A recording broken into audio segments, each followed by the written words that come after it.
Ada beberapa hal dalam hidup ini yang sering kali kita sesali karena kita tidak pernah mengucapkannya atau kita terlambat mengucapkannya. Sebelum kita melanjutkan, jangan lupa untuk klik subscribe di channel kami.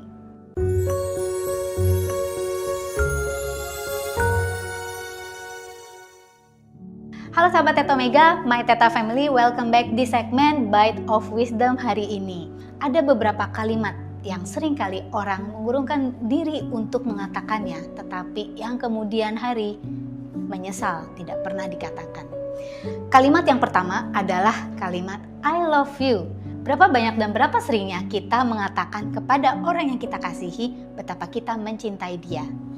Apakah kamu sudah cukup menunjukkan kepada orang yang kamu kasih kamu mencintai dia? Menunjukkan atau mengekspresikan saja seringkali nggak cukup guys. Karena setiap orang memerlukan kalimat afirmasi atau kalimat pernyataan bahwa ia dicintai. Banyak sekali orang tua yang menahan untuk mengatakan I love you kepada anaknya. Kenapa? Karena katanya nggak keren, nggak orang tua banget seperti itu. Atau bahkan banyak pasangan-pasangan yang sudah lupa mengatakan I love you kepada pasangannya karena mereka menganggap bahwa dengan apa yang saya sudah lakukan, saya sudah menunjukkan cinta saya. Tetapi setiap orang tetap memerlukan mendengarkan kata-kata I love you. Dan ketika kamu mengatakannya, make sure, pastikan kalau kamu benar-benar tulus mengatakan hal tersebut. Karena tentu aja kelihatan banget. Nah, kalimat yang kedua adalah kata-kata I'm sorry. Berapa banyak hubungan yang retak karena pasangan saling tidak mengakui kesalahannya. Lupa mengatakan bahwa I'm sorry. Maafkan ya kalau saya sudah melakukan kesalahan ini sama kamu. Hanya dengan mengatakan satu kalimat ini benar-benar bisa menghapuskan banyak sekali duka, banyak sekali luka-luka batin yang ada di dalam setiap hubungan.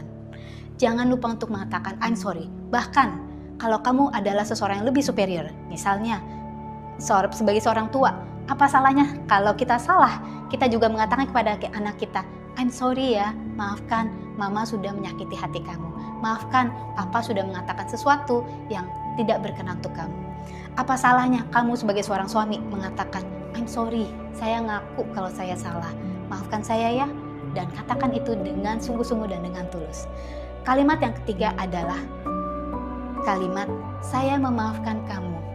Kalau kamu pernah mendengar beberapa kisah di balik peristiwa 911 yang beberapa puluh tahun yang lalu pernah menyerang dunia, banyak sekali orang yang menyesal. Kenapa? Karena pada saat kecelakaan itu terjadi, pada saat bencana itu terjadi, mereka ribut besar.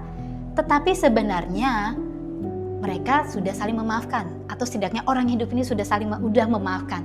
Tetapi karena gengsi, dia belum mengatakannya, I already forgive you. Dan dia sangat-sangat menyesal sekali karena tidak ada waktu lagi. Kita tidak pernah tahu apa yang akan terjadi di dalam hidup kita.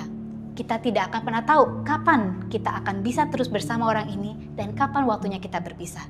Mungkin perpisahan itu adalah karena bencana, mungkin perpisahan itu karena kematian, mungkin perpisahan itu adalah karena kesempatan yang sudah habis. Kesampingkan gengsimu. Jangan terus memelihara yang namanya gengsi. Mulai sekarang, belajarlah untuk mengatakan apa yang ada di dalam hati kamu. Tentu saja hal-hal yang baik. Ketika kamu mencintai seseorang, katakanlah, I love you and I mean it. Ketika kamu merasa bersalah atau kamu melakukan kesalahan, jangan ragu-ragu untuk mengatakan, I'm sorry, I have hurt your feeling. Ketika kamu sudah memaafkan seseorang, jangan lupa untuk mengatakan, I already forgive you. Lakukan konsiliasi itu sebelum segalanya terlambat.